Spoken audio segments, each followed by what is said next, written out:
Hello guys, आज मैं आपको एक ऐसी डरावनी कहानी सुनाने वाली हूँ जो एक टैक्सी ड्राइवर की है और कहानी का नाम है अंतिम सवारी। रवि रोज़ रात को टैक्सी चलाता था। उस दिन भी वह देर रात तक सवारियाँ छोड़ता रहा। घड़ी में 1:30 बज रहे थे। वो घर जाने ही वाला था कि अचानक फ़ोन में एक आखिरी बुकिंग आई। लोकेशन शमशान घाट। रवि के मन में हल्का सा डर बैठ गया। इतनी रात को कौन वहाँ से टैक्सी बुलाएगा, लेकिन फिर सोचा चलो आखिरी सवारी ले ही लेता हूँ। उसने गाड़ी घुमा ली। जब वो बताई गई जगह पर पहुँचा तो देखा कि सड़क किनारे सफ़ेद साड़ी में एक औरत खड़ी थी। उसके लंबे बाल खुले थे, सिर झुका हुआ था। अंधेरे में उसका चेहरा ठीक से नहीं दिख रहा था। रवि को अजीब तो लगा, लेकिन उसने इस बात पे ज़्यादा ध्यान नहीं दिया। गाड़ी रोककर उसने पूछा, मैडम कहाँ जाना है?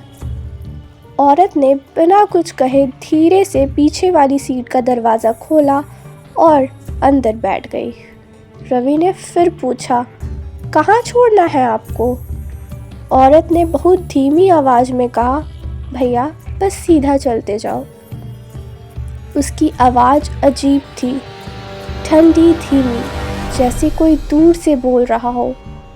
और उसके बैठते ही गाड़ी के अंदर ठंड बढ़ गई।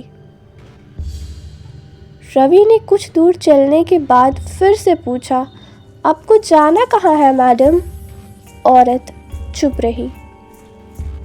रवि ने आगे वाले मिरर में देखा कि वो सर झुकाए बैठी है, लेकिन फिर उसे कुछ अजीब दिखा।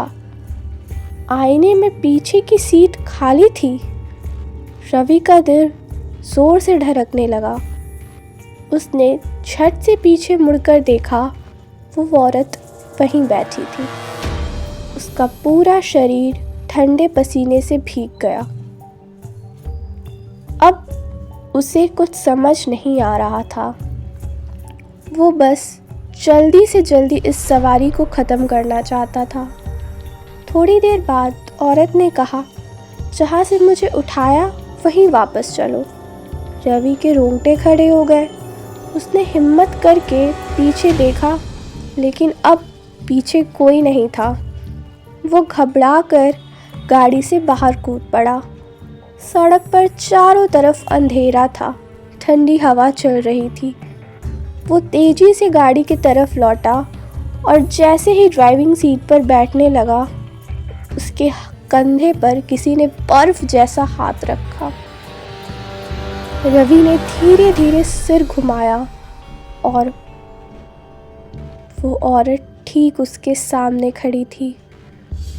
अब उसका चेहरा दिख रहा था, आंखें सफ़ेद, चेहरा जला हुआ, होंठ नीले और एक भयानक सी मुस्कान। औरत ने धीरे से कहा, अब कहाँ जाओगे? अगले दिन सुबह पुलिस को एक लावारिस टैक्सी सड़क किनारे खड़ी मिली। इंजन चालू था, लेकिन ड्राइवर गायब था। पीछे वाली सीट पर गीली मिट्टी और राख के निशान थे। कहानी यहीं ख़त्म होती है। किसी को नहीं पता कि उसके बाद रवि के साथ क्या हुआ। ऐसी ही डरावनी कहानी सुनने के लिए मेरे चैनल को सब्सक्राइब करें। Thanks for listening.